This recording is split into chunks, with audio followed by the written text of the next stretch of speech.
হাজারটা লক্ষটা হাসিনাকে ফিরিয়ে দিল আমরা কখনোই তাদের হাতে তারা যদি মনে করে যে হাসিনাকে দেওয়ার মাধ্যমে আমরা তাকে ফিরিয়ে দেওয়ার প্রস্তাবে রাজি হতে পারি, আমরা তাদেরকে সুস্পষ্টভাবে জানিয়ে দিতে চাই, দিল্লি না ঢাকা, ঢাকা ঢাকা।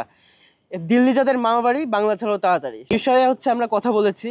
এই যে ডাক্তার জাকির ভারত যে একটা হাস্যকরভাবে তারা যে মন্তব্যটা করেছে তাদের রাষ্ট্রীয় পর্যায় থেকে, এটা তাদের মানে একটা রাষ্ট্রের সর্বোচ্চ লেভেল যে কত মানে কি পরিমাণ ইম্যাচিউর হইতে পারে, কতটা বোকা হতে পারে, সেটা তারই বহিঃপ্রকাশ হিসেবে আমরা মনে করি।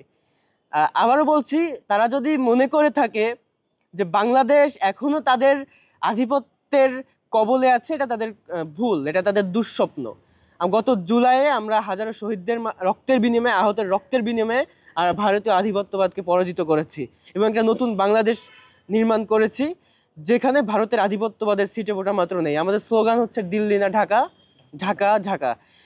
দিল্লি যাদের মামা বাড়ি, বাংলা ছাড়াও তাড়াতাড়ি। সুতরাং তারা এই বার্তা পাওয়ার পরেও যখন এই ধরনের মন্তব্য করে, এটা তাদের বোকামি ছাড়া আর কিছুই না।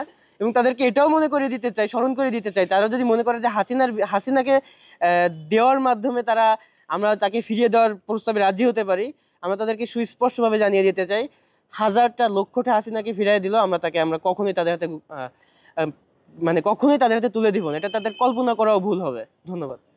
যেটা এটা ফর্মাল একটা আয়োজন।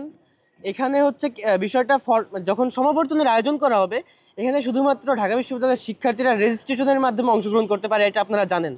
এবং এর বাইরে যদি ডাকসু বা শিক্ষার্থীদের আয়োজনে কোনো সেমিনার আয়োজন করা হয়, সেখানে অবশ্যই কিছু ফর্মালিটিস তো থাকবে, যেহেতু সিকিউরিটি ইস্যু আছে।